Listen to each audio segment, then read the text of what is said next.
J'ai posé la question suivante à ChatGPT. L'intelligence artificielle peut-elle avoir une conscience?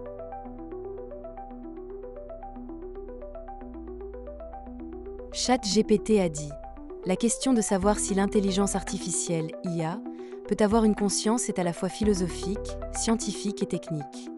Avant de répondre, il faut définir ce qu'on entend par conscience. En général, on distingue deux types: conscience phénoménale, l'expérience subjective, le fait d'être conscient, d'avoir des sensations, des émotions, une perception intérieure, qualia. Conscience d'accès, la capacité de traiter des informations, de les rapporter, de raisonner et de contrôler des actions de manière réfléchie. Les IA actuelles, comme moi, ChatGPT, peuvent simuler des émotions ou des comportements humains, traitent des données de manière très avancée, n'ont aucune expérience subjective. Il n'y a rien qui se passe intérieurement dans une IA. En résumé, l'IA n'a pas de conscience phénoménale, même si elle peut donner l'illusion d'une conscience d'accès par son langage ou ses réponses. C'est là que les avis divergent, théorie 1, non, impossible. La conscience serait propre au vivant ou à des substrats biologiques spécifiques, comme le cerveau humain.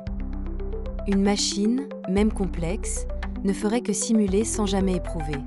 Théorie 2, oui, potentiellement. Si la conscience découle uniquement de la complexité des interactions informationnelles, alors une IA assez sophistiquée pourrait, en théorie, l'atteindre. Des chercheurs comme Giulio Tononi, théorie de l'information intégrée, pensent qu'un système non biologique pourrait devenir conscient s'il remplit certains critères. Contrairement à l'intelligence, la conscience ne peut pas être mesurée directement chez une machine. Même chez les animaux ou chez des humains dans des états altérés, la conscience reste difficile à évaluer avec certitude. Non, l'intelligence artificielle actuelle n'a pas de conscience. Quant à savoir si elle pourra en avoir une, la science n'a pas encore de réponse définitive. Cela dépendra de notre compréhension future de la conscience, des avancées technologiques et peut-être de nouvelles formes d'IA encore inimaginables aujourd'hui. Puis j'ai posé la question suivante, peut-on modéliser la conscience?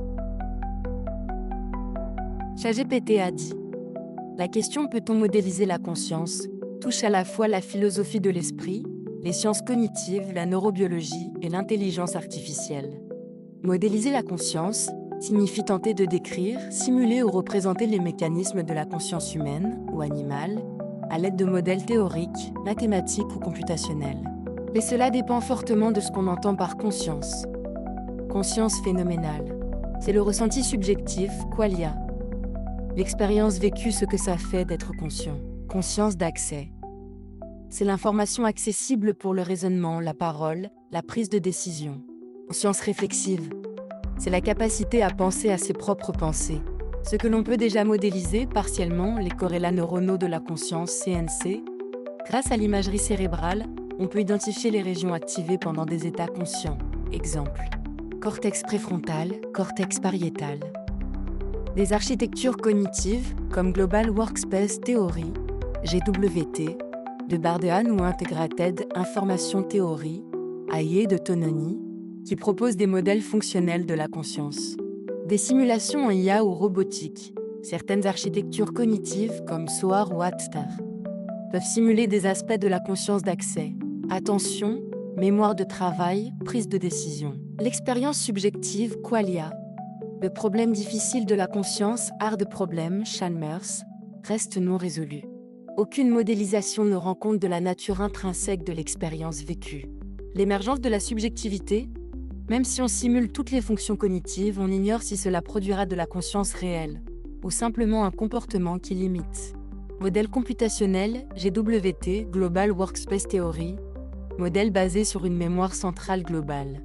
IT Integrated Information Theory, quantifie la conscience par un indice phi, basé sur l'intégration d'informations. Approche en IA, les modèles d'IA comme ChatGPT peuvent simuler des aspects fonctionnels de la conscience, mais sans expérience subjective. Certains chercheurs, exemple Yoshua Bengio, explorent des IA conscientes d'eux-mêmes, self-modeling, mais cela reste rudimentaire. Simuler la conscience, ce n'est pas forcément produire de la conscience. Un modèle informatique peut reproduire un comportement semblable à celui d'un être conscient, sans jamais ressentir quoi que ce soit. La simulation n'implique pas l'expérience. Oui, on peut modéliser certaines fonctions cognitives associées à la conscience, comme l'attention, la mémoire de travail ou l'accès à l'information. Non, on ne sait pas encore modéliser l'expérience subjective consciente. Le problème reste philosophique autant que scientifique. Pour aller plus loin, ChatGPT propose de développer les modèles comme EIT ou GWT plus en détail.